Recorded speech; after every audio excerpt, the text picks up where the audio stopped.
As we transition to our main worship, feel free to go refresh yourself with some water, use the toilet, and let's watch a video highlight from Bakara. Or I think it's the kids choir.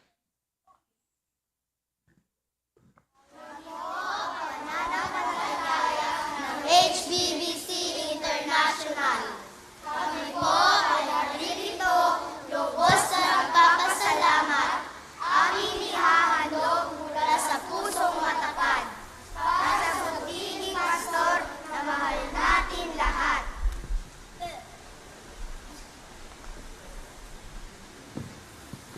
Kaibigan, ano ang iyong nararamdaman? Sakit sa bulsa? Sakit sa puso? O sakit sa spiritual man?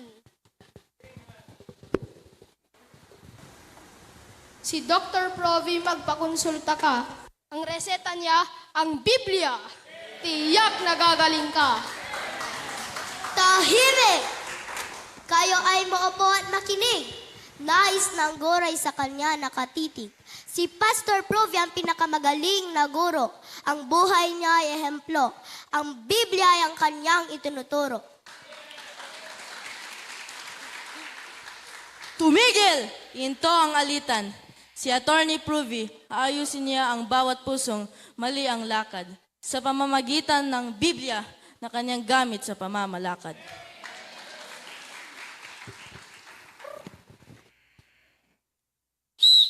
Huli ka, kaibigan. Nakapantalon ka na naman. Hindi ka na natuto.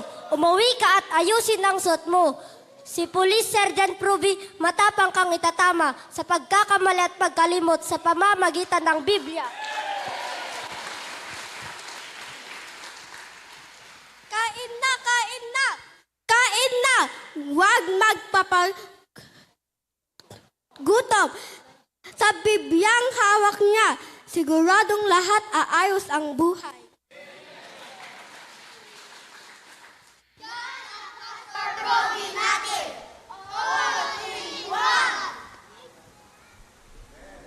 Ang ministry hinding-hindi na iiwan. Panalangin natin ay kanyang kailangan, kaya ating suportahan at pasalamatan. Araw na ito ay kanyang kaarawan, kaya dapat inahas ang pera at kagaluhan. Ang pinakapoging pastor sa buong kalawakan. Pastor Romy, maligayang kaarawan!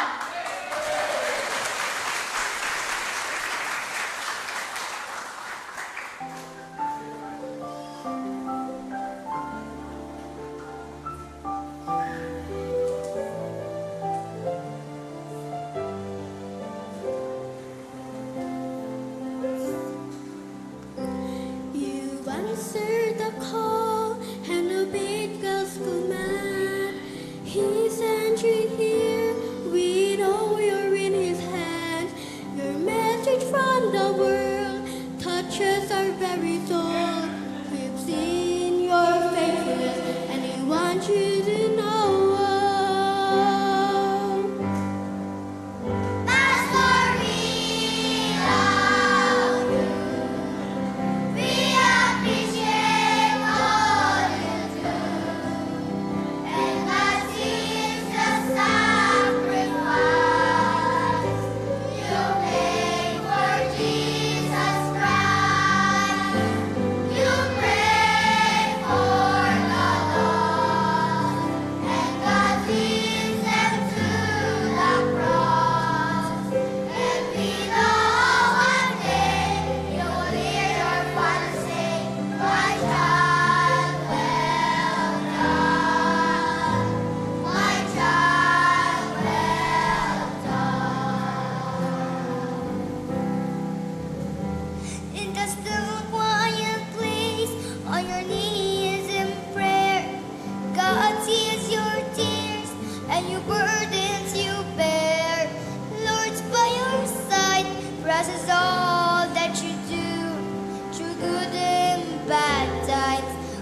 Praise God, Kakabsat. Were you blessed?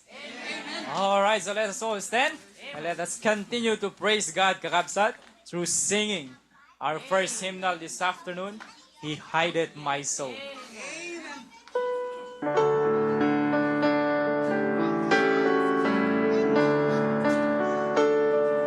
All together, the first verse, sing. How wonderful Savior is Jesus my Lord. How wonderful Savior to me.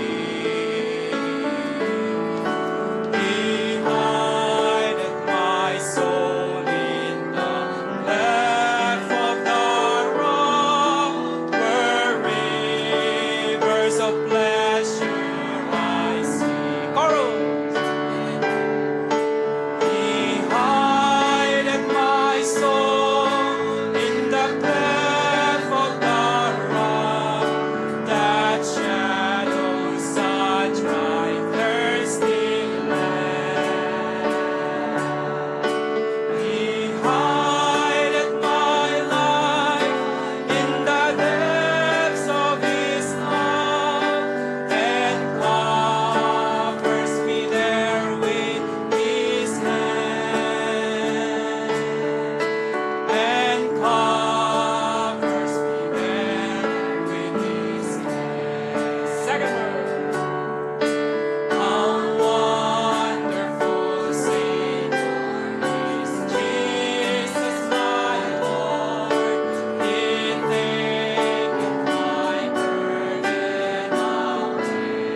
faithful God, kakabsat. Amen. Our next song this afternoon, How Great Thou Art, kakabsat.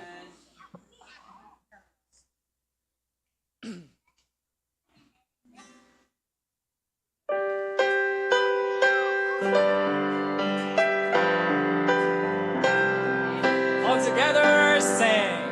Oh Lord, my God, when I'm in awesome wonder, consider all the world's thy hands have made. I see the stars, I hear the rolling thunder, thy part throughout the universe display. And sings my soul, my Savior God to thee.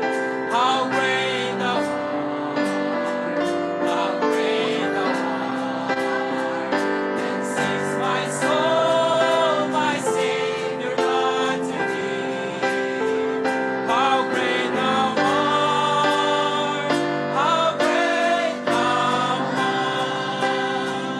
When through the and forest glades I wander, and hear the birds sing sweetly in the trees. And I look down from lofty mountain grandeur, and hear the brook and feel the gentle breeze. And sings my soul, my Savior God to thee. How great thou art, how great thou art. And sings my soul, my Savior God to thee.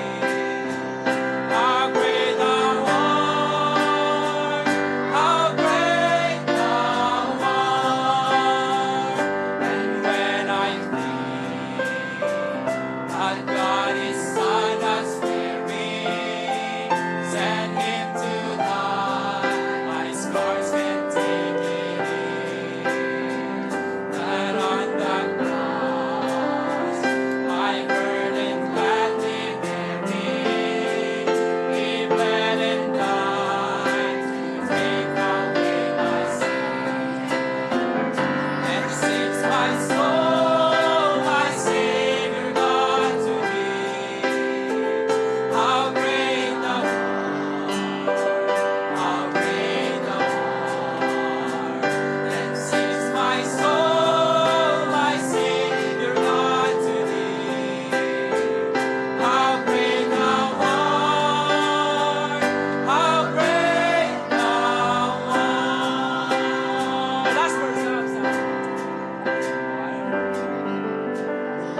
pasensya kayo, Kabsa. Kung ano, dapat fourth verse na awang kayo. But anyway, God bless to everyone, Kakabsa. May I request Preacher Erwin for the reading of God's Word and prayer, Kakabsa.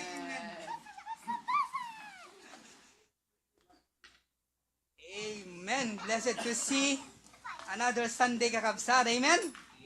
Praise God for the gift of another month.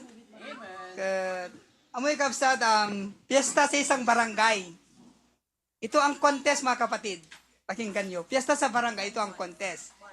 Kung sino man ang makapagpapaiyak sa kalabaw, tatanggap ng 100,000 pesos. Tuwang-tuwang mga tao, mga kapatid. Sige, sige, sasali kami dyan, sabi ng mga tao. 3 ang sumali, mga kapatid. Una, isang ordinaryong mamamayan, residente. So, ang ginawa niya, mga kapatid, pinagpapalo yung kalabaw. Pero may kapsat, pinagpapalo niya, ayaw umiyak yung kalabaw. Siguro sabi ng kalabaw, itigil mo na yan. Baka sipahin ka dyan. Sabi niya, umimik lang yung kalabaw, hindi umiyak, mga kapatid. So, wala na yung oras niya, time's up, talo yung isang contestant. Pangalawang contestant, mga kapatid, isang magsasaka, farmer. Alam niyo ang ginawa niya? Sinagawan niya yung kalabaw. Iyak! Umiyak ka! Tapos sinipa. Ayaw umiyak, mga kapatid, yung kalabaw. Umimik lang. Ito na yung pangatlong contestant, mga kapatid. Alam niyo kung sino? Isang pastor. Alam niyo ang ginawa yung pastor? Lumapit lang sa kalabaw at binulungan sa tainga. Nung binulong niya sa tainga, bigla judge. Pambihira, ano yung ginawa ni pastor? Siguro yung anointing niya, yung Holy Spirit, kaya umiyak yung kalabaw. Siya ang nanalo, mga kapatid. So pagkatapos ng contest, nilapitan siya ng mga tao at sinabi, Pastor, ang galing mo, kakaiba yung ginawa mo. Napaiyak mo yung kalabaw. Ano bang ibinulong mo sa kalabaw? Sabi niya. Anong sagot ng pastor? Sabi niya, alam mo, sinabi ko lang sa kalabaw kung magkano ang sweldo ng pastor. You get the point, mga kapatid? Umiyak yung kalabaw nung marinig niya kung magkano ang sweldo ng pastor. You know, this story, it's not about the pastors making a living. It's not the pastors having a bigger salary. It's about supporting the leader of the church, the man of God, the pastor. Amen? It's not about the pastor, it's about us as a member. Tama yung sinabi ni Pastor De Vega, kung ang pastor ay nagpapagal, malaking bagay, mga kapatid, na ang church dapat alagaan siya. Dahil sabi niya, ang lumalagong church ay bine-bless ng Panginoon. Dahil natutunan ng miyembro yung tamang relasyon ng pastor at member at yung member sa pastor, mga kapatid. And praise God dahil naituro sa atin yan sa HBBC. Amen? Happy birthday, Pastor Pruvi. Let's open your Bible in the book of 1 Timothy chapter 5, mga kapatid.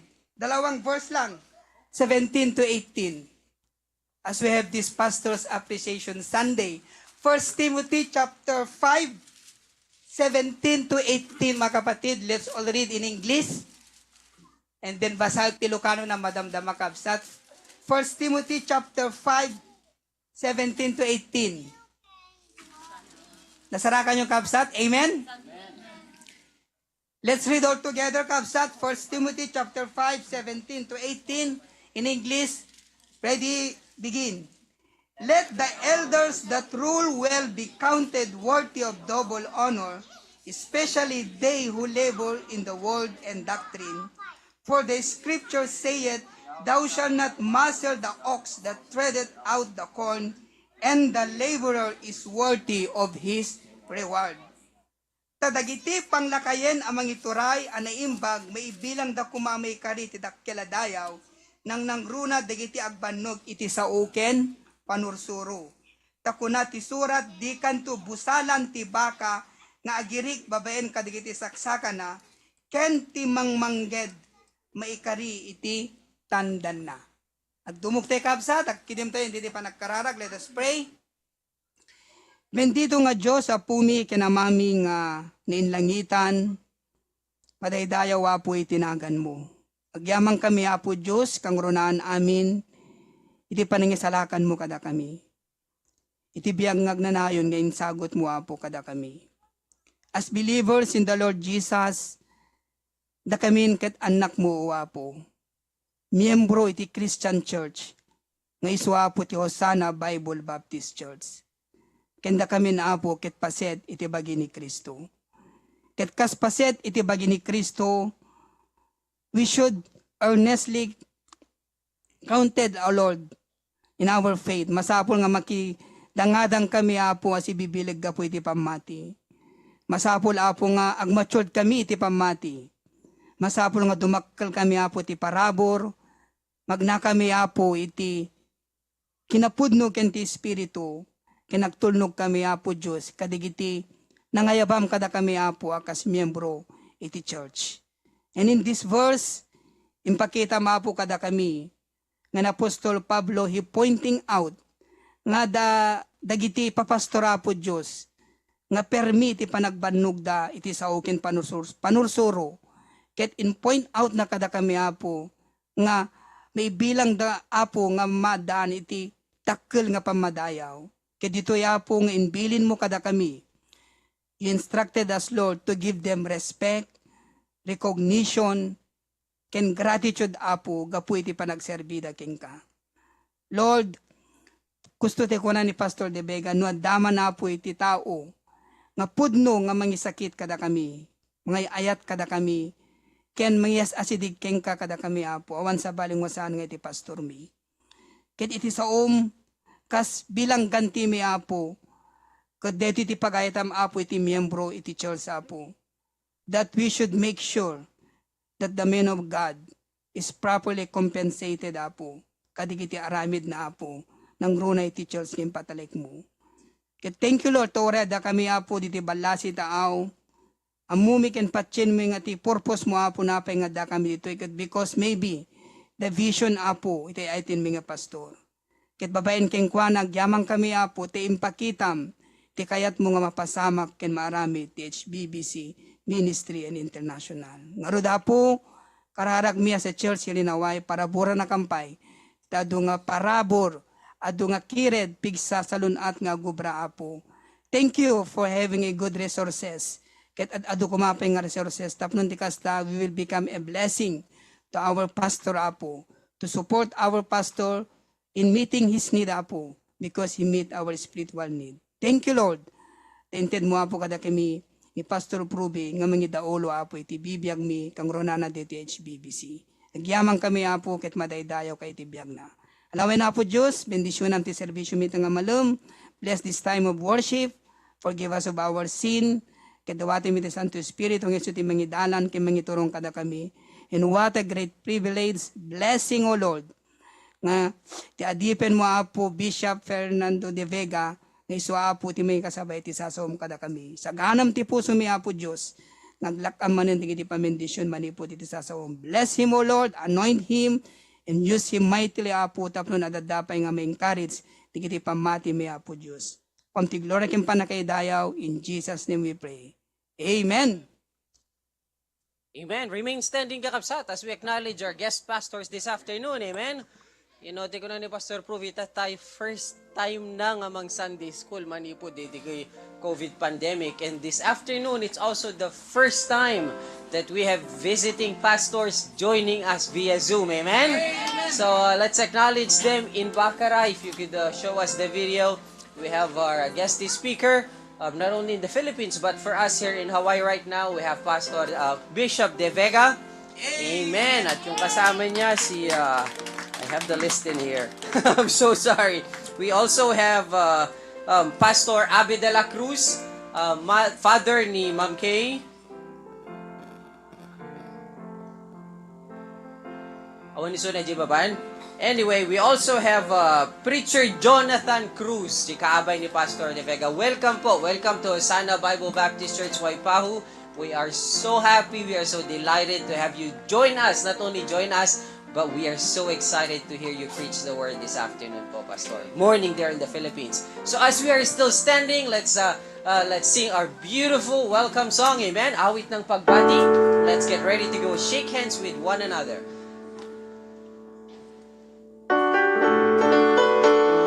Amen. Ready now. First verse, sing. Nagagalak ako na magkasama ka sa ating pagsamba. Pagbati ko sa'yo, madama mo rin, pag-ibig na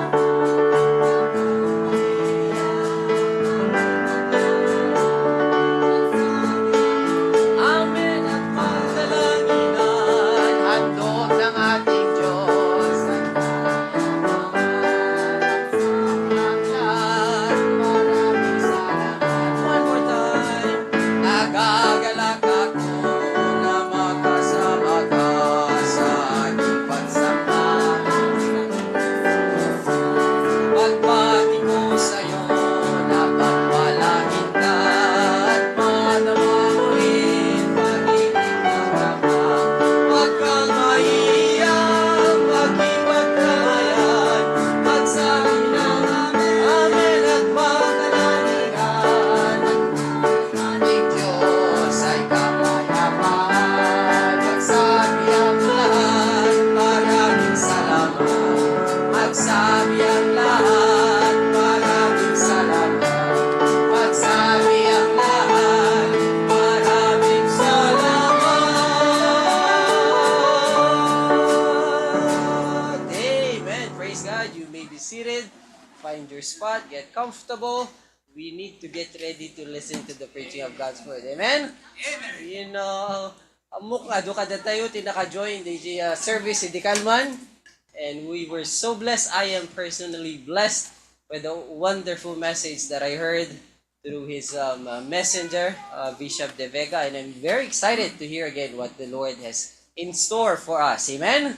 Amen. But before we go to the message, Daniel, before I forget, the Sunday school lesson, I need you to upload that and send me the link, because we have several folks who are not able to join. But a very specific DJ message para kanya tayo. Amen.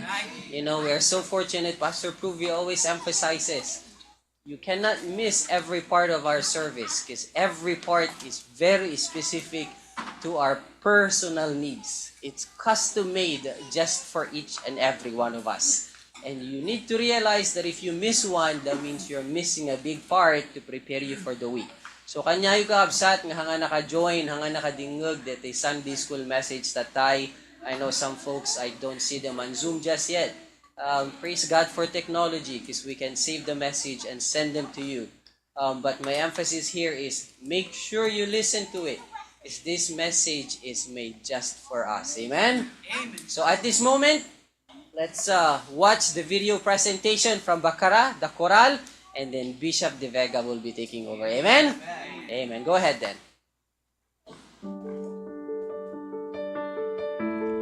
Sa bawat paglubog ng araw, may isang alamat na nagbibigay ng liwanag sa aming bayan.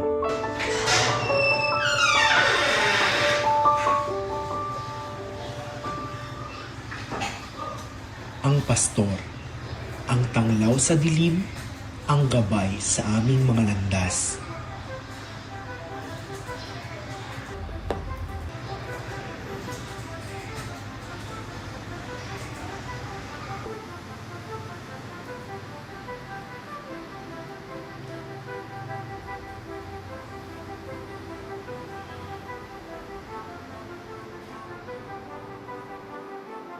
Ang kanyang pagbibigay, pagbabahagi, pagpapatotoo para sa Panginoon ay aming gabay sa amin ding pamumuhay na kaluluwatihan para sa Panginoon.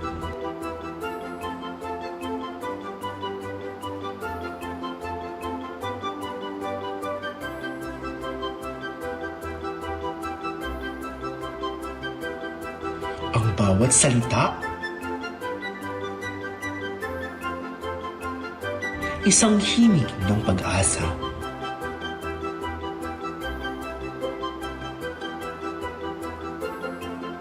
Ang bawat ngiti,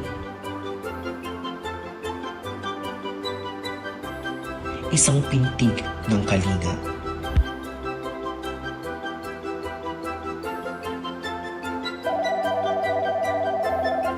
Sa gitna ng dilim, Kung may mga workmates ka, Brad, na against sa standard mo, panalangin natin. In Jesus' name, Amen. I will continue praying for you, Brad. siya'y nagbibigay ng liwanag.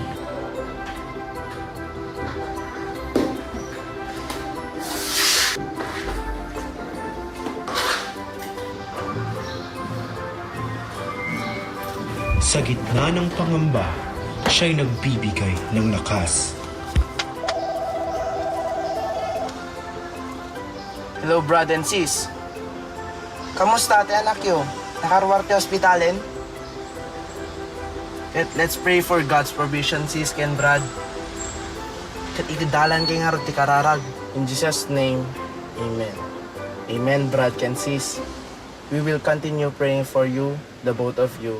Kat active kayo. God bless.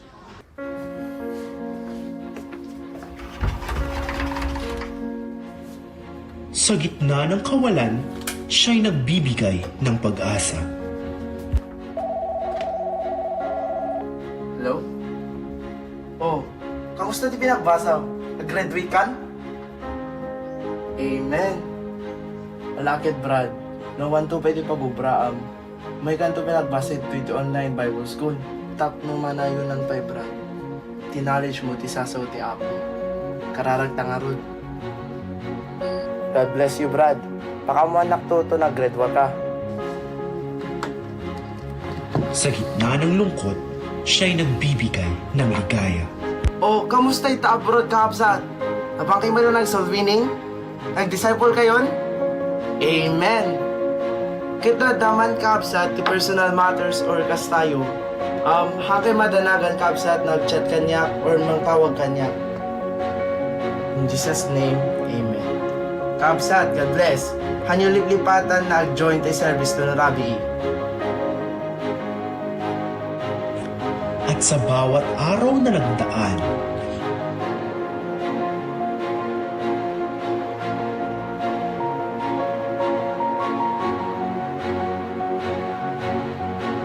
ang aming pastor ay patuloy na naglilingkod. Ang kanyang buhay ay isang pagpapahayag, isang antipara ng kaluluwatihan para sa Panginoon.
Amen. Praise the Lord. What a wonderful song.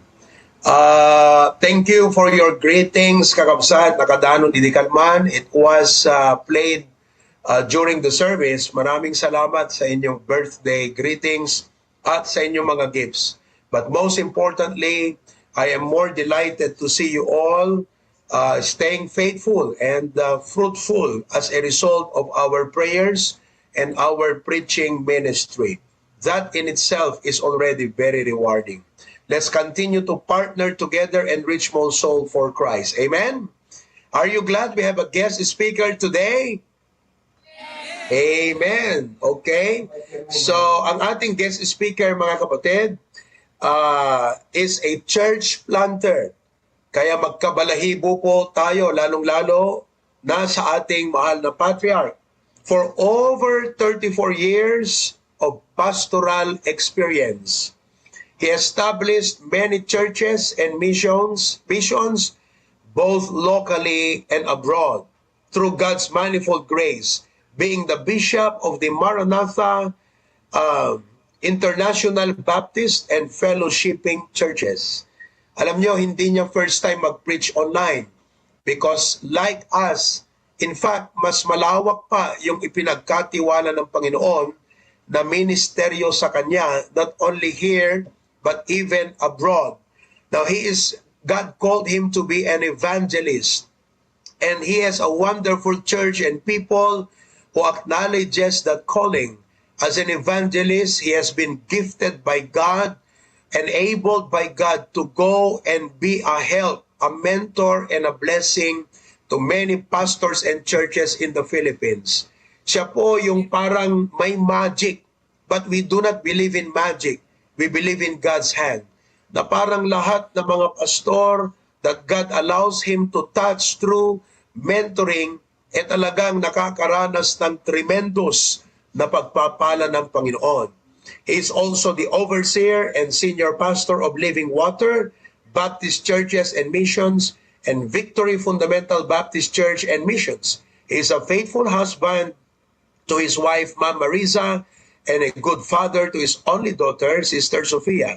So mga kapatid, let us now give our full attention to the message of the Lord to be given to us by our evangelist, Bishop Freddy De Vega. All of you there, stand together as we welcome Pastor De Vega to our online pulpit. God bless you, Pastor. Thank you so much, Pastor Proby. You may now be seated. Aloha! Naimbag amalem kakabsat. So thank you so much for this great opportunity to minister to you, mga kakabsat, dyan po sa lugar ng Hawaii. When they approached me na magpipreach po ako sa Hawaii, gusto kong itanong, why? So I am very sure that they want me to be a blessing to you. It is great and wonderful to experience this, to minister to my beloved brethren there in Hawaii. And I hope na maging blessing po sa inyo ang aking pagmiministeryo. Narinig ko kanina si Brother Erwin doon sa kanyang kwento tungkol po doon sa, I believe, appropriate ito because we are also celebrating the birthday of our beloved pastor, Pastor Proby. By the way, thank you po sa ating patriarchs. Thank you, Pastor June. And also to the senior pastor of HBBC, Pastor Proby, for giving me this opportunity para makapag-share ng salita ng Diyos sa bawat isa sa inyo. So, do you still remember the story of Brother Erwin? Oo, yung contest na kung sino makapagpapaiyak sa kalabaw. So, nakita nyo hindi siya napatakbo nung unang contestant, yung farmer, hindi rin siya napaiyak, Pero alam nyo po, yung pastor, bulong lang, napaiyak siya. Bagamat hindi na tayo naniniwala sa bulong, bilang mga Baptist. So anong binulong niya? Binulong niya hirap ng pagiging pastor, di ba? So kaya po, pati yung salary niya, sinabi niya, kaya iyak ang kalabaw. Pati kalabaw naawa sa kanya. Kaya sobrang naiyak. Panalo po yung pastor. Pero alam niyo po, may karugtong yung kwento na yan, Brother Erwin. Okay? Contest uli. Ang contest naman, matapos ang paiyakan ng kalabaw, ito naman kung sino ang makapagpapatakbo sa kalabaw. Okay? So, may mga entries na naman. Pumasok sila. So, ginawa nila ang lahat. Sinipa, hinampas, tinadyakan yung kalabaw. Walang nakapagpatakbo sa kalabaw. But you know, heto na naman si pastor. Siguro matindi pangangailangan talaga ni pastor kasi nga yung salary niya napakaliit, di po ba? So, ang ginawa niya, sumali uli siya. The same thing, binulungan niya yung kalabaw. Alam niyo po, saglit na saglit lang sa bulong sa kalabaw, takbo yung kalabaw. E di, palakpakan yung mga tao, panalo na naman si pastor. And then, curious sila, Pastor, ano na naman ang binulong mo sa kalabaw? Bakit napatakbo mo yung kalabaw? Sabi niya, simple lang. Sinabi ko lang naman sa kalabaw gusto mo rin bang maging pastor? Takbo yung kalabaw, ano po? So, kaya mga kapatid, mga minamahal, it is really great and wonderful to see believers like you na natutunan po na tingnan tama ang pastor. Natutunan pong itratong tama ang pastor. And you know what? Hindi lang po yan karangal-rangal at kalugod-lugod sa Diyos. Yan po yung nagiging susi para kayo po ay lalong i-bless ng Panginoon. Kaya I hope and I pray that this afternoon, the Lord will use your humble servant to somehow bless you. At nag-iisip po ako at nagpe-pray kung ano po yung message na magandang maibigay. And considering that this is my first time sa inyo po, bagamat alam ko nanood naman kayo at kasama namin kayo sa celebration kahapon dito, right? Di po ba? And I hope na naging blessing po sa inyo. This time, nakikinig ako kanina sa preaching ni Pastor Proby. And I can say, yun pa lang po talagang more than enough. Already a great blessing para po sa atin. But you know, ang Diyos talaga, may mga pagkakataon po na eat all you can ang i-offer po niya sa atin. Kaya ito po ay dahil na rin sa celebration natin sa birthday ng ating mahal na pastor. And this time, what I would like to share with you, brethren, is about the great example of the Apostle Paul. I believe you have an idea about the testimony of the Apostle Paul. How he started, from conversion. Kanina narinig ko rin po yung sabi ni Pastor that in the reality of the Christian life, it is about grace, from grace to grace. Diba? Lahat po sa buhay natin, biyaya at biyaya.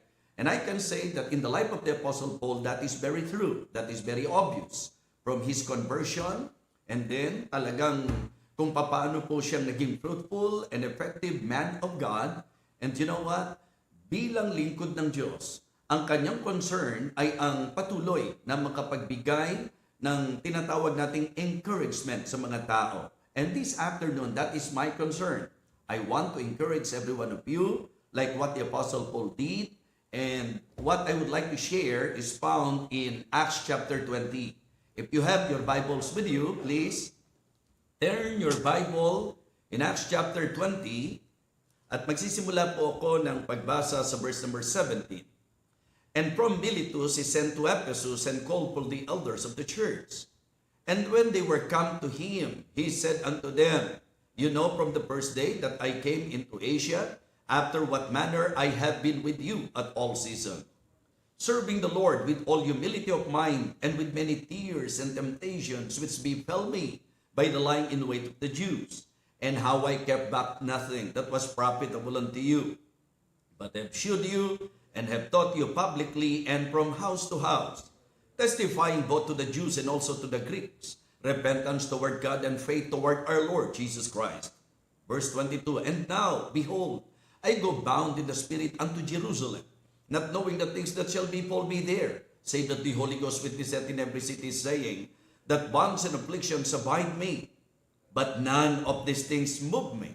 Neither count I my life dear unto myself, so that I may finish my course with joy, and the ministry which I have received of the Lord Jesus, to testify the gospel of the grace of God. And now behold, I know that you all among whom I have gone preaching the kingdom of God shall see my face no more. Okay, verse 26. Wherefore I take you to record this day that I am pure from the blood of all men. For I have not shunned to declare unto you all the counsel of God. Let us go to the Lord in prayer. Our gracious, loving Father, Almighty God, again, thank you so much for your goodness. Thank you for your faithfulness. Thank you for saving us, for loving us, and for changing and blessing our lives. Lord, we pray that this afternoon, as we approach your word, may you again talk to us and touch our hearts, O God. Rebuke us kung kinakailangan, Panginoon. And please, paalalahanan mo rin po kami. May you give us a teachable spirit, a humble heart, para makita po namin that we need to put ourselves subject to the authority of your word. Help me and empower me, O God. Fill me with your Holy Spirit. Use me for your glory and for your honor. Thank you for this great opportunity, Heavenly Father, and for all these things we ask. In Christ's most precious name, amen. Amen. This portion of the scripture is about the Apostle Paul bade his farewell to the Ephesian elders. We know that the Apostle Paul is a church planter. Mula doon sa kalagayang siya'y na-save, ang direksyon ng Panginoon sa kanya naging very clear. Kaya sa Bible, makikita natin yung record ng kanyang conversion, makikita natin yung record ng kanyang calling, makikita natin ang record ng kanyang commission, at makikita nyo rin po yung record ng kanyang commitment. At dito po sa bahaging ito, mga kapatid, ng salita ng Diyos, ito yung time na talagang inipon po niya ang Ephesian elders. Parang naaalala ko po si Pastor June sa setup na meron po kayo ngayon, na talagang gusto po niya na sa paglawig ng salita ng Diyos, talagang siya'y makapag-train ng marami pa. And you know what? In my discernment, talagang ang ganda ng direction ng Panginoon sa HBBC. Why? Sapagkat ang Diyos ay nagtayo na magpapatuloy. Put that in your mind. Nagtayo ang Diyos ng magpapatuloy ng napakagandang sinimulan ng Panginoon through our patriarchs. Walang iba kundi si Pastor June. And you should pray for that. Sapagkat yan po ang takbo sa ministry.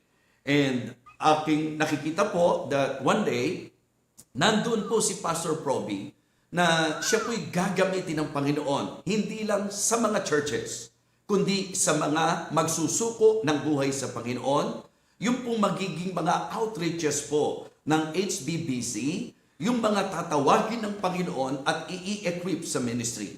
And what I would like to emphasize this afternoon is the kind of heart meron po si Apostle Paul. And you know what? In this message, what I would like all of you to see is the great example of the Apostle Paul. Okay? Yan ang title natin, The Great Example of the Apostle Paul. Kompleto po na makikita nyo dito sa particular portion ng scripture na ito. Nung siya po ay nagpaalam, makikita nyo po dito, mga kapatid, that he told them about his experience and then gave them exhortation and encouragement, and he emphasized also the example that all of them, yung lahat po sila, gusto niya na ito ang kanilang sundan. Sa verse number 19, makikita nyo po his example of service. Okay? Yung kanyang paglilingkod. Mapapansin nyo po ang sabi ng verse number 19, serving the Lord with all humility of mind and with many tears and temptations, which befell me by the lying in wait of the Jews. Anong halimbawa ang magandang makita natin sa usapan ng service? Una, make sure na ang service natin sa Panginoon. Amen? Kasi ang sabi po niya, serving the Lord. It is good and great and wonderful to make sure that we are serving the Lord. HBBC. Yan po ang dapat na nakakintal sa puso po natin. What I would like to say is that yan ang dapat nakatatak sa isip natin, yan ang dapat nasa puso natin, na ang ginagawa natin sa gawain dyan sa Hawaii, hindi tayo naglilingkod lang sa tao, we are serving the Lord. Okay? And He is actually serving with love. Kasi ang sabi, serving the Lord with all humility of mind and with many tears and temptations which befell me by the lying in wait of the Jews. Sa usapan po ng service, una, kailangan service sa Lord. Second, with lowliness of mind. Third, with love. Kaya nga po magandang naiisip din ng mga mananampalataya na ang gawain po hindi tumayo ng pitik lang ng kamay. Hindi magic ang pagtatayo ng ministry. Yan po ay mga panahon ng pagluhod, panalangin, pagpapakasakit, paghihirap, pagluha. Yan po ang malinaw na sinabi niya. Sa verse 19 pa lang, magkaka-idea na tayo how the Apostle Paul served the Lord. And now, sinasabi po niya ito to set an example to them. Kung kayo po'y magsaserve, tiyakin nyo sa Lord kayo nagsaserve. Okay? At tiyakin nyo rin po na kapag kayo ginagamit ng Panginoon, hindi kayo tatayo, hindi kayo tataas. Dapat, ang sabi po, serving the Lord with all lowliness of mind. Okay? Amen. With tears. Ibig sabihin, ang paglilingkod, puso po yan. Sige, given na po na binigyan kayo ng galing. Given na po na matalino po tayo. But listen, ano ang silbi ng talino na walang puso? Anong silbi ng galing na walang puso? Anong silbi ng yaman na wala ang puso? Alam nyo, kahit mayaman, pag wala sa puso, mga kapatid, mahihirapang magbigay po yan. Di ba? Kapag ka po, pero alam nyo, nakaka-bless, nakaka-encourage na may mga mananampalataya na katulad nyo. Kumbaga, nalayo lang kayo ng bansa, pero hindi kayo nalayo sa puso. Nalayo lang kayo ng bansa, pero ang puso nyo talagang nakakasa sa Panginoon. At ang isa sa talagang obvious manifestation of your heart for God, yung bang kahit nasa Hawaii kayo, ang iniisip nyo, ano kaya ang po pwede naming mai-contribute? Ano kaya ang po pwede naming maitulong? Hindi lang sa ministry, kundi sa pastor namin, sa senior pastor namin, habang siya'y nagbiministeryo. We can see the example of Paul sa service. Serving the Lord, that is number 1, with all humility of mind, lowliness, mga kapatid, of mind, and with many tears and temptations which befell me by the lying in wait of the Jews. So, pagka po ang paglilingkod nyo, hindi puso, hindi ako magtataka isang araw, wala na po kayo dyan. Pero imagine how come that in spite of your situation, na ang dami na po pwedeng humatak sa inyo, palayo sa ministry, but why you are staying? You know why? Kasi puso po yan, mga kapatid. Kaya po, yan po ang ating masasabi nating magandang tiyakin. Puso, di ba? Yan ang sinasabi ng mga Pinoy. Puso, napakahalaga. Okay? Ikalawa, na magandang makita po natin, hindi lang example, great example sa service, but also in soul winning. Kasi ang sabi po ng susunod na talata, testifying both to the Jews and also to the Greeks, repentance toward God and faith toward our Lord Jesus Christ. Talagang from house to house, mga kapatid, dyan po nakilala ang baptist. Yung talagang, di ba, soul winning. Kaya nga, tingnan nyo po, lundagan nyo po yung verse 26.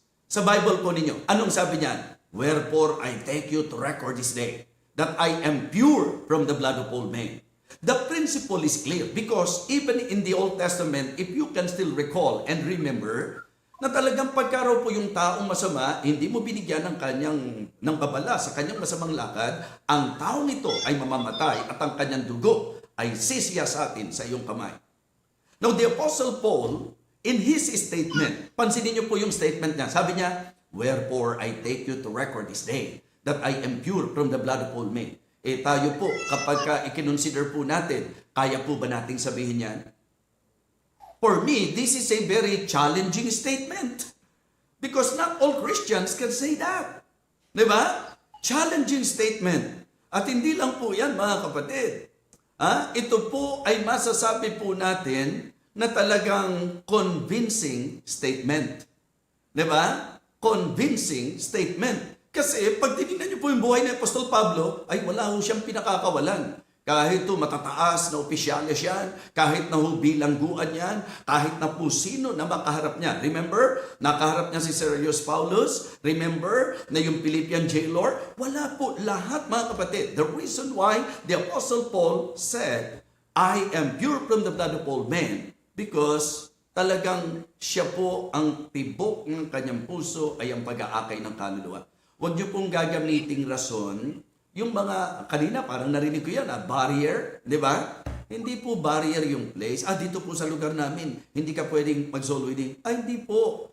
Sa buong mundong ito. Kasi kung hindi pala pwedeng mag-soul winning sa ibang lugar, ano pa po ang essence nung sabihin po ng Panginoon doon sa 120, di ba, disciples, but ye shall receive power after that the Holy Ghost is come upon you, and ye shall be witnesses unto me both in Jerusalem and in all Judea and in Samaria and unto the uttermost part of the earth. Kung meron palang lugar na hindi ka po pwede mag-soul winning. It is a matter of yung wisdom from the Lord kung paano po natin gagawin yan. Pero for sure, ang atas at utos ng Diyos, ipangaral ang salita ng Diyos. Di ba? To everyone, everywhere, and every time. Amen? So, yan po. Kaya ito po ay challenging statement. Ito po ay convincing statement. At masasabi nating confident statement. Talagang very confident si Paul nung sinabi niya yan. Kasi nga po, malinaw. Ang sabi niya, and how I kept back nothing that was profitable unto you, but have shewed you and have taught you publicly and from house to house, testifying both to the Jews and also to the Greeks, repentance toward God and faith toward our Lord Jesus Christ. Yun po ang maliwanag. So, sa usapan ng soul winning, we need to be reminded, folks, na wherever you are, the commission is still the same. We need to win the lost at any cost. Amen? Kaya po, maganda pong kayo ay giver. Pero siyempre po, matamis at maganda pa rin na pwede niyong sabihin na kami ay soul winner. Amen? Don't just be a giver. Be a soul winner. Well, masasabi ko po na ang kagandahan po sa inyo, ginagamit niyo po yung kung ano po yung mga potensyal na ibinigay ng Panginoon sa inyo para makapagbahagi po. Lahat ng naaabot ng ministry na ito sa faithful giving ninyo, nakakasama pa rin po kayo dyan. May share pa rin po kayo dyan. So, napakaganda po. Example, sa usapan po ng soul winning. Meron po akong kinuwento sa kanila. Kami kasi, ang training namin sa soul winning, wala kami kinatatakutang lugar eh. Diba? Kaya naikwento ko po na ako'y nagulpi sa akin pong pagsusoul win, mga kapatid. Kaya ang biro ko sa kanila, kaya ganito itsura ko, nagulpi kasi ako noon. Doon po sa pinupuntahan namin, nagso-soul win kami, may adik po doon, nakursunadahan po ako, ginulpi po ako. Pero alam niyo po mga kapatid, sulit na sulit po yung gulpi sa akin sapagkat yung binibisita ko sa lugar na yun na kung saan nagulpi ako, ngayon po ay pastor na. Amen? Kaya humahanap pa po ako ng mga gugulpi sa akin. Basta magiging pastor, yung pong aking bibisitahin at aalagaan. So kidding aside, it is really great and wonderful to be used of God na talagang may mga kaluluwa na talagang paglapit mo sa Kanya, pagharap mo sa Panginoon, masasabing na ilapit mo siya. Parang iniisip ko nga sa judgment seat of Christ, diba? Kumbaga, yung apostles, pagtalikod ng apostles, yung New Testament Church, pagtalikod ng New Testament Church hanggang sa makarating sa pastor po ninyo, pagtalikod ng pastor ninyo, kayo na po. Ang tanong, pagtalikod ninyo, meron pa kaya? Diba? Nakakalungkot na pagdating sa atin, hindi na po nagpatuloy ang kapaglaganap ng Ebanghelyo. So, soul winning. Sila po, si Apostol Pablo po ay great example din ng submission. Opo, yung submission. Kasi ang sabi po, okay, malinaw. Now, I behold. Sabi niya, behold now, I go bound unto the Spirit, unto Jerusalem. Bound in the Spirit unto Jerusalem. Ibig sabihin, yung submission niya sa kung saan ang leading ng Holy Spirit sa Kanya. Isa sa magandang ma-develop sa atin ay ang submission, first of all, sa Holy Spirit. Kung ano po yung pangunguna ng Banal na Espiritu, kung ano po yung sinasabi ng salita ng Diyos, kung ano po ang dapat maging attitude natin sa leadership, it is good to develop yung submission. Di po ba? Napakaganda po nun. Kaya nga sabi ko, sa idea ng soul winning, ang linaw naman po John 15:16, di ba? You have not chosen me, but I have chosen you and ordained you that you should go and bring forth fruit, and that your fruit should remain, that whatsoever shall ask of the Father in my name, He may give it to you. So, we need to submit to the Holy Spirit, and that is exactly what we can observe in the life of the Apostle Paul during his time na siya po, hindi kung ano ang gusto niya, kundi kung anong gusto ng Panginoon. Hindi kung saan ang gusto niya, kundi saan ang gusto ng Panginoon. And I am telling you folks, I am telling you brethren, nasa Hawaii kayo, hindi para lumayo sa Diyos. Nasa Hawaii kayo para gamitin kayo dyan sa Hawaii na ang mga mapupunta po dyan, yung mga makakamingle nyo po dyan, yung makakausap nyo po dyan, sana po ang maging goal nyo one day, masasabi natin that I am pure from the blood of my family. I am pure from the blood of my neighbors. I am pure from the blood of my friends. I am pure from the blood of my workmate. Ibig sabihin, sa lahat po ng mga taong makakasama natin. And it is because of our submission to the leading of the Holy Spirit. And that is very obvious in the life of the Apostle Paul that he is always obeying the leading of the Holy Spirit. Even in sufferings. Even in suffering. Sabi po niya sa verse number 23, di ba? Mga kapatid, save that the Holy Ghost witnesseth in every city, saying that bonds and afflictions abide me. Kaya pagka Kristiyano, hindi po tayo exempted. Kanina nga lang po, tinalakay po ni Pastor Proby po sa atin na talagang nandyan si Satan, na talagang ang gusto niya, mag-suffer tayo. Di po ba? Kasi kung buhay ang Diyos, buhay din po si Satanas. At dahil buhay po siya, siya po ang tinik sa landas. Siya po ang maglalagay ng lahat ng mga obstacles, hindrances for you not to obey God in your life. Kaya si Apostol Pablo, ang isang kahanga-hanga sa kanya, minsan po kasi, yung mga simpleng problema, bumibigay tayo eh. Mga simpleng problema, ito po, kinakapitalize po natin, minamagnify po natin. And to the point na ginagawa natin at ginagamit nating excuse na hindi na natin gawin ang kalooban ng Diyos. Ang problema po ay hindi dahilan para hindi ka na umattend ng church. Amen. Ang problema po ay paalala na lalo mong kailangan ng church. May problema ka na, hindi ka pa nag-church. E di palalalain mo problema mo. Gusto mo po ba na sabihin sa Panginoon na akong bahala sa problema ko, kaya ko yung problema ko, or talagang pupuntahan mo ang Panginoon? Kaya sa totoo lang, ang church ay lugar, hindi nakadepende sa kung may problema ka o wala. Ang sufferings ay part ng ating pong buhay. And that is actually the reminder given by the Apostle Paul even to his disciples, di ba? Yea, and all that will live godly in Christ Jesus shall suffer persecution. Kaya ang sufferings po, dapat hindi na natin pinagtatakahan yan eh. Kailangan lang po, malaman natin kung saan siya galing. Because in the idea of what the Apostle Peter said, di ba? In 1 Peter chapter 4, I believe, in verse number 12, Beloved, think it not strange concerning the fiery trial, which is to try you, as though some strange thing happened unto you. Okay? But rejoice in as much as ye are partakers of the sufferings of Christ. Basta ang pinaalala lang po ni Peter, but let none of you suffer as an evildoer, as a murderer, or as a busybody of other men's matter. Pero kung nagsasuffer ka for the name of Christ, masaya ka dapat. Amen? Dapat masaya lang po tayo. But listen, the good thing that we can see in the life of the Apostle Paul, this is a great example that in spite of suffering, you cannot stop him. Diba? You cannot stop Paul sa paglilingkod sa Panginoon kasi nga, puso. Hindi nyo siya mapipigilan. Bakit? Burden for souls. Hindi nyo siya mapipigilan. Bakit? Submission to the Holy Spirit. Yun ang kalooban ng Panginoon. Kaya yun ang kanyang ginagawa. Kaya sabi niya, bonds and afflictions abide me. Ano po ang sabi ng text natin? Verse 24. Acts 20:24. But none of these things move me. Ano po yung context doon? Na but none of these things move me. Ito yung sinabi po ng verse 23.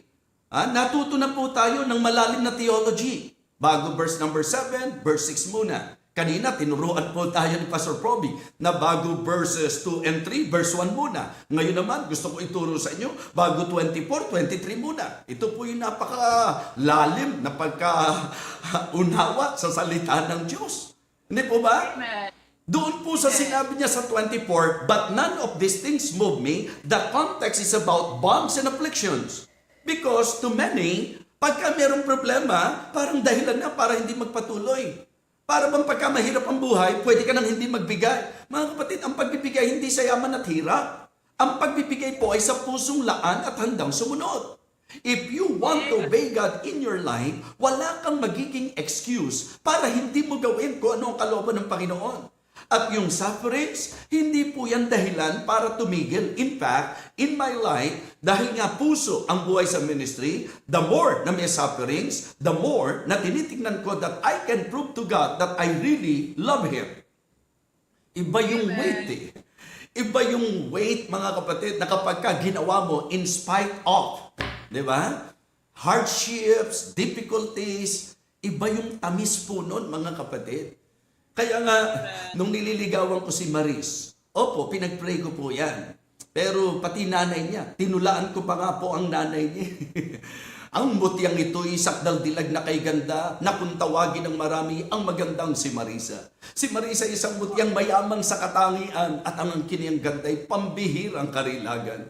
Buhok niya na may alo na parang tubig sa batisan, sing itim ng luksang gabing walang buwang naglalamay. O Marisa, oot nalalaman kung ako'y hindi nararapat sa angkin mong kagandahang hanga ang lahat. Subalit yaring pusong palibasay sa diyang tapat, harangan man ang patalim ay hindi mo masisindak. Nakita niyo po?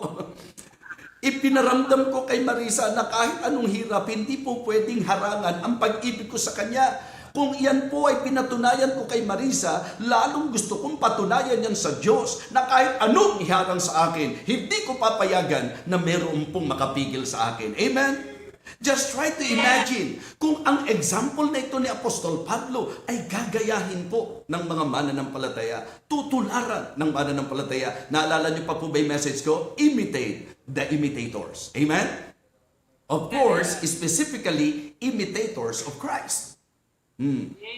Ano po ang puntos na po pwede nating ilagay? Nakita na natin His service. Nakita na natin His soul winning. Nakita natin His submission.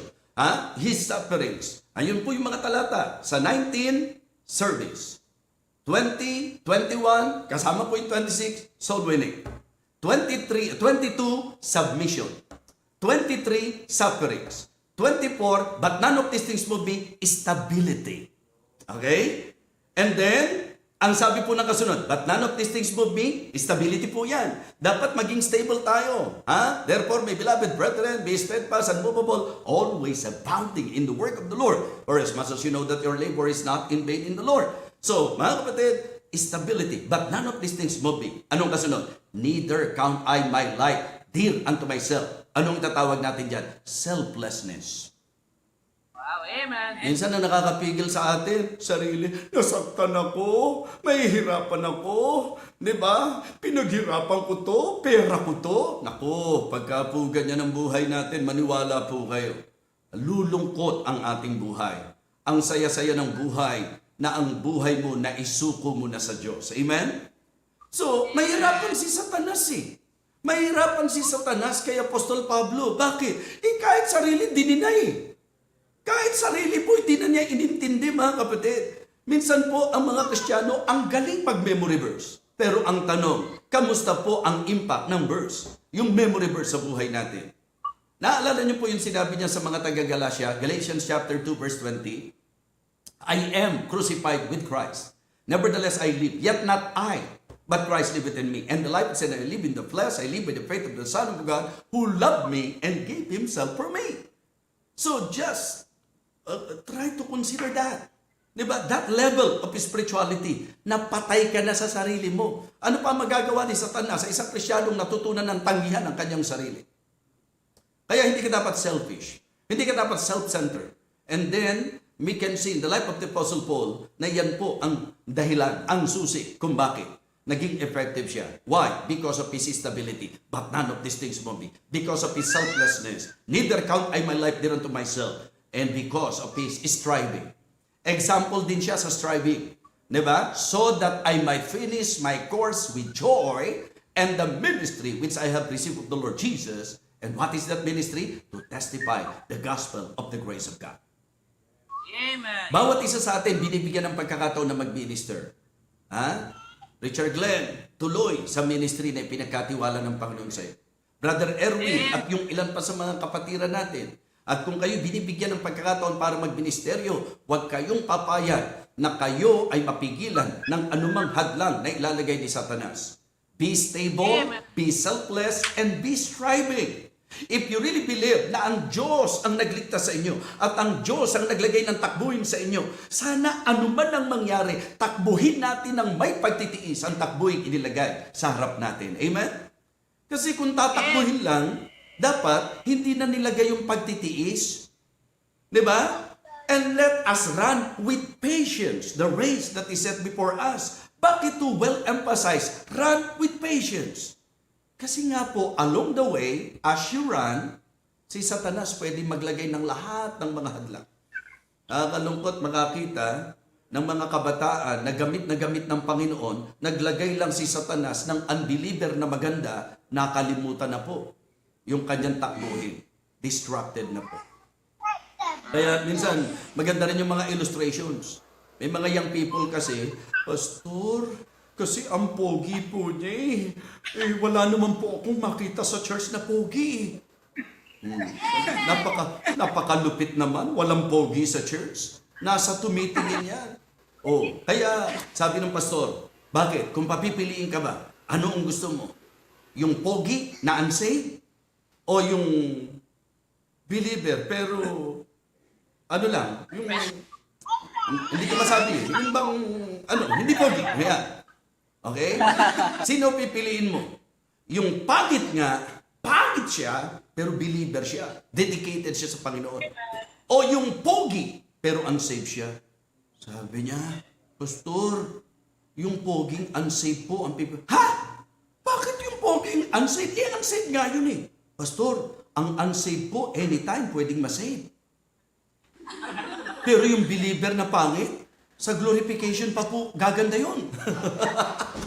Grabe! Makapagkatwiran lang, lumalim pa sa theology, eschatology pa, glorification. Ang mabigat po, Pastor, sa glorification, wala na pong pag-aasawa doon, Pastor.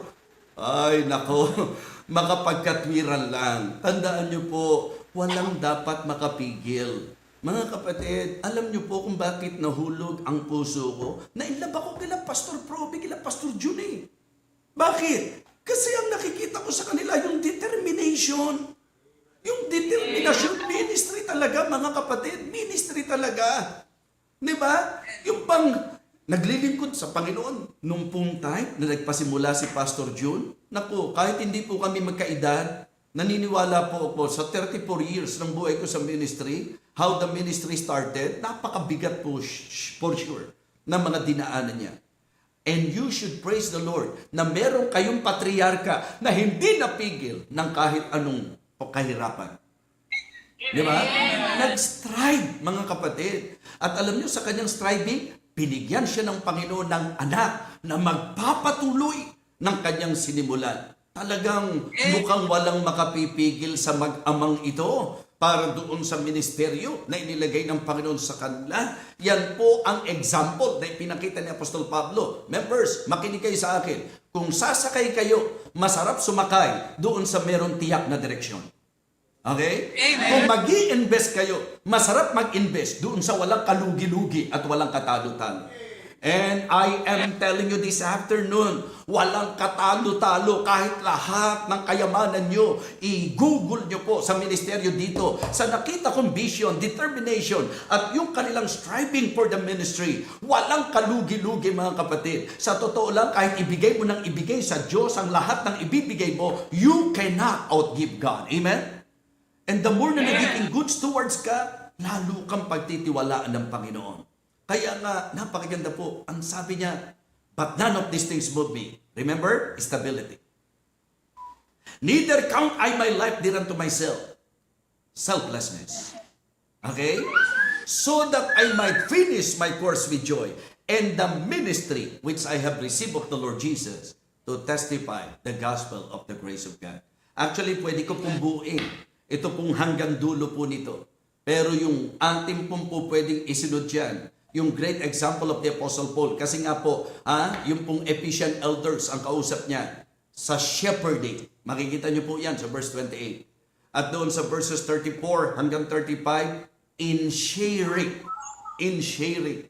Kung paano raw po na naging bukas palad po siya Di ba? Makikita niyo po si Apostle Paul, bukas ang palad, I have coveted no man silver nor gold nor apparel. Wala po. At alam niyo mga kapatid, ang kanyang kamay ay nagministeryo sa lahat. Alam niyo kung bakit? Kasi ang paniniwala po ni Apostol Pablo, how the Lord Jesus said, it is more blessed to give than to receive. And you know what? Yan ang dapat believer's lifestyle. Opo, yung tayo po ay more of a giver. Ano yung maibibigay natin? Ano yung po pwede nating ibahagi? Mga kapatid, mga minamahal, sa message po natin, ang binigyang pansin po natin, the great example of the Apostle Paul in service. Serving the Lord with all humility of mind and with many tears and temptations, which befell me by the lying in wait of the Jews. In soul winning, and how I kept back nothing that was profitable unto you, but have shewed you and have taught you publicly and from house to house, testifying both to the Jews and also to the Greek, repentance toward God and faith toward our Lord Jesus Christ, in submission. And now behold, I go bound unto Jerusalem, not knowing the things that shall befall me there, save that the Holy Ghost witnesseth in every city. Verse 23, in sufferings, diba? Saying that bonds and afflictions abide me. Verse 24, stability, but none of these things move me. Selflessness, neither count I my life dear unto myself, striving so that I may finish my course with joy, and the ministry which I have received of the Lord Jesus, to testify the gospel of the grace of God. In shepherding, verse 28, take it therefore unto yourselves and to all the flock, over which the Holy Ghost hath made you overseers, to feed the church of God, which he hath purchased with his own blood. And then, sa 35, how that the Lord Jesus Christ said, it is more blessed to give than to receive. In share. Kaya, huwag tayong manghimagot sa paggawa ng mabuti. Sapagkat sa tamang kapanahunan, tayo po'y magsisiani kung hindi tayo manghihimagot. In closing, just to encourage all of you, gusto ko lang po ipaalala sa inyo ang mga talatang ito. Na sa buhay natin sa Panginoon, wala tayong katalo-talo, wala po tayong kalugi-lugi. Ang sabi po ng 1 Corinthians 15:58, therefore, my beloved brethren, be steadfast, unmovable, always abounding in the work of the Lord. What? For as much as you know that your labor is not in vain in the Lord. Sa Hebrews 6:10, for God is not unrighteous to forget your work and labor of love, which you will shew toward his name, and that you have ministered to the saints. And then, yung Galatians chapter 6, verse 9, and let us not be weary in well-doing, for in due season we shall reap if we faint not. I love you all in the Lord, and I hope na naging blessing po sa inyo ang mensahe natin, the great example of the Apostle Paul, and consider also the great example of Pastor Joe and Pastor Proby. Let us pray. Our gracious, loving God, we are so thankful today. Thank you again for saving us, for giving us eternal life, in spite of the fact that we are unworthy and undeserving. But thank you for your grace, your saving grace. And thank you even for blessing our lives, O God. Ang panalangin ko po, ang mensahe nito ay magdala po sa amin sa evaluation. Paano po kami nagsiserve? Kamusta po ang aming buhay soul winning? Hanggang saan po kami handang mag-submit sa iyo pong leading? At hanggang saan din po namin handang tiisin ang anumang sufferings? Kami po ba ay magiging stable? Kami po ba ay magiging selfless? Kami po ba, O Diyos, ay magiging masigasig, mag-strive? Knowing na kami po ay hindi malulugi sa anumang paglilingkod. May you continue to bless the ministry of HBBC, specifically now the ministry in Hawaii. May you continue to bless Pastor Proby, and may the members of this ministry be a blessing to him habang ginagawa po niya ang God-given task. Thank you so much for this great privilege, O God. Sa iyo po ang kapurihan at ang kalwalatian. Nawa ang impact ng message na ito ay madama sa puso ng iyong mga anak. Ito po ang aming panalangin sa pangalan po ng aming Panginoong Jesus. Amen. Amen. So, thank you so much. God bless us all. Amen. Thank you so much, Bishop De Vega. Pastor, thank you so much po. Parang feeling ko po, tinignan niyo yung oras. Medyo short po tayo sa message, Pastor. Kaya feeling ko parang minabilis niyo. Sayang po, medyo nabitin kami. But just an announcement, continuation po. I'm not sure if 100% na-accept na niya, but this coming December for our family camp, we have extended our invitation to Bishop Freddy De Vega. Prayerfully, the entire duration of the event, he will be able to join the family camp in Batak Paway. Amen? So, it's currently May. It's still reasonable to book your flights to go to the Philippines for December. Amen? Kadayo nga, da plano na, da panggap na. Pakamu kayong kakabsat, no makasagana tayo. Amen? So, thank you so much, Pastor, for that wonderful message. At this moment, may I ask everyone for us to stand and let's pray for our tithes and offering this afternoon. Amen. Let's pray, Kapsat.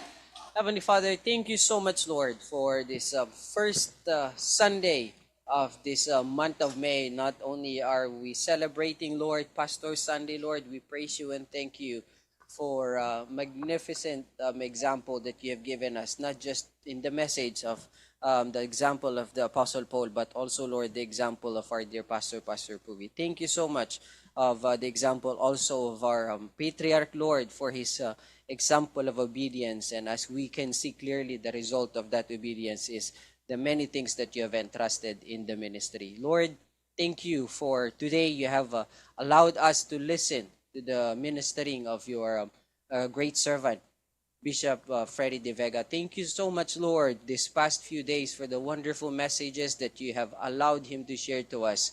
We've been encouraged, steered, and built up, O Lord God, ket agyaman nak apo, kadigito'y wonderful opportunities that you have given us. And I'm excited even to hear more for the family camp this coming December. But Lord, at this very moment, we praise you and thank you for the opportunity to give. We realize, Lord, that we are nothing apart from you, and we are where we are only because of your grace. So, Lord, these things that we are about to drop in the offering, it's all from you. Thank you so much for giving us and trusting us to be channels of your blessing. And Lord, as we continue to be good stewards, we continue to ask for your blessing, for your guidance, direction, and wisdom in stewarding everything that you've entrusted to us. Thank you so much, O Lord God. All this we ask in Jesus' name. Amen and amen. You may bring your offerings, Kapsat.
nangag recognition ni Pastor Provita tay kakabsat. I know he said thank you, but thank you so much for participating in that wonderful gift. It's an opportunity to be a blessing and also a channel for us to be blessed by God by showing our appreciation to our dear pastor. Amen?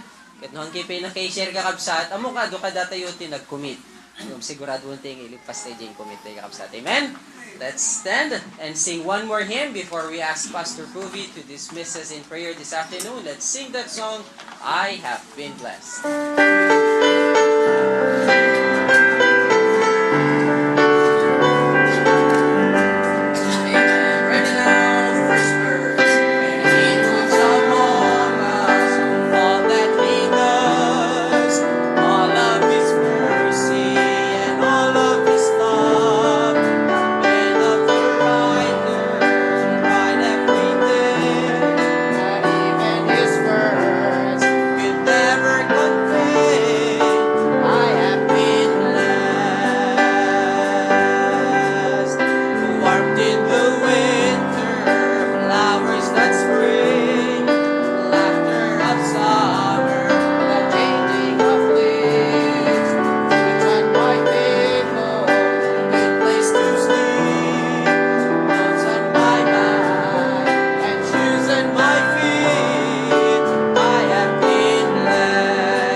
Bless ang kimod lang kakabsat.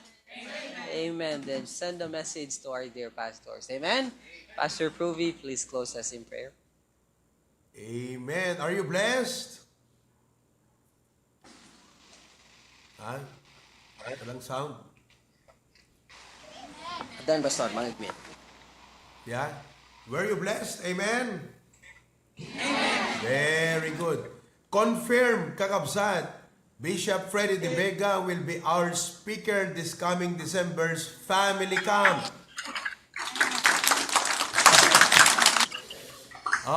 Next, he will also be our speaker in the HBBC homecoming next year on June. Napag-usapan na namin kahapon yan. At, all of these things are talagang Panginoon. This is the hand of God. You know, God knows what's happening and what He is doing in the HBBC. And God is touching our guest speaker's heart. Talaga namang yung selflessness na sinasabi niya kanina, buhay niya yun. It's really His life. You have no idea how that He is pouring out His heart not only to us, church, but to us, me and Pastor June. Alam niyo ba kahapon, 2 times siya nag-preach. Isa sa umaga at isa sa hapon. Pero actually, 6 na beses siya nag-preach kahapon. Sapagkat yung 4 na preaching session, doon po sa Coffee Project nangyari. Prinitsan niya po ako. 4 na napakatinding mga mensahe ang binigay sa akin. And you know, Pastor June was touched when he said that I am considering Pastor Provi na parang isang nakababatang kapatid at si Pastor June na parang tatay. And what a blessing that the Lord gave us, not only a friend, a partner and a friend, a mentor in the ministry. Mga kapatid. So, ibang klase itong leading ng Panginoon sa ating ministry ngayon. Amen? Okay? So, it is only right and proper na bigyan natin ng love gift ang ating guest speaker ngayon. Amen ba? At kayo rin ang mag-sponsor ng aming lunch ngayon, ha? Amen?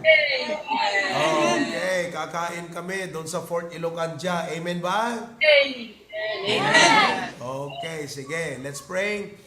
Heavenly Father, thank you so much sa hapon na ito. We are so blessed by those powerful principles.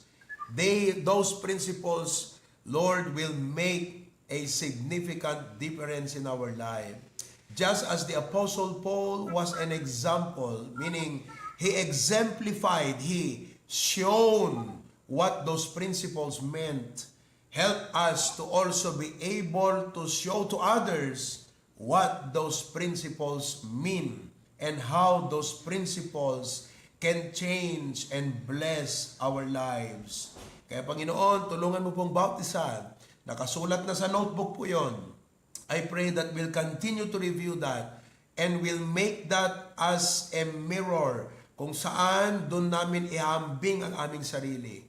Doon sa 8 o 9 na yon, titignan namin, Panginoon, kung anong kulang sa amin. Ano ang dapat ma-develop pa sa amin, Panginoon. Thank you so much. Dismiss us with your blessing. In Jesus' name we pray. Amen. Mahalo and God bless you. Amen. Amen. Good day, kakabsat. God bless and aloha. Thank you ka, di nag-message sa kakabsat ka, DJ Love Gift and Lunch the Pastor. Ada nag-message yung Pastor. This coming Friday, May 3, will be our church revival meeting. We all need our faith to be revived, our love to be set aflame in serving God. We live in tough times because of problems, because of the so many difficulties and doctrines around us. Kailangan po natin ng revival.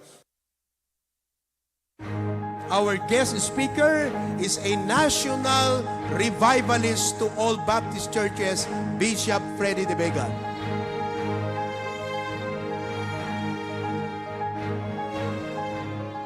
Do you really believe na ang pastor nyo, God's gift? God-given? Yan po ang sabi ng Bible . Ang sabi ng Bible, kaya kanilagyan ng leader, Hindi para sa kapakanan niya kundi para sa kapakanan mo Malinaw po yan. Sa Old Testament, sa bayan ng Panginoon, ano ang sabi niya? Na ang mga pastor galing sa puso ng Diyos. I will give you pastors according to mine heart that will feed you with knowledge and understanding.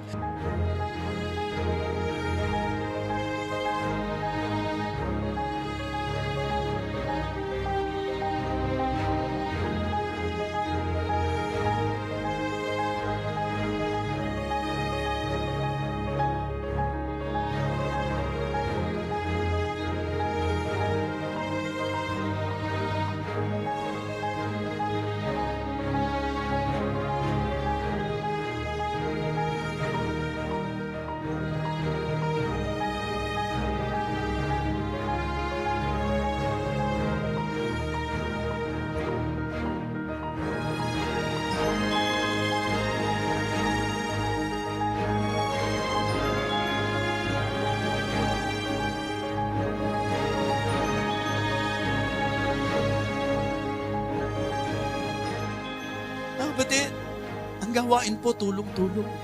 Members, lahat sa inyo nang naging kabahagi, lahat sa inyo na nagsakripisyo, lahat sa inyo na nagbigay, kayo mismo makapagpapatunay ng proven hand of God sa buhay ninyo.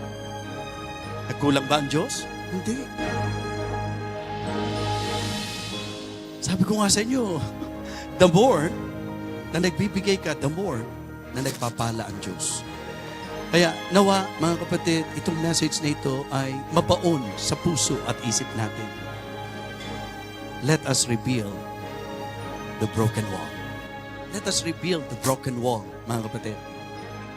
Ipinakita ng ating pong mensahe, the genuine heart of the leader, the good hands of the Lord, and the great harmony of the Lord's people. And they said, let us rise up and build. At anong sabi sa last part?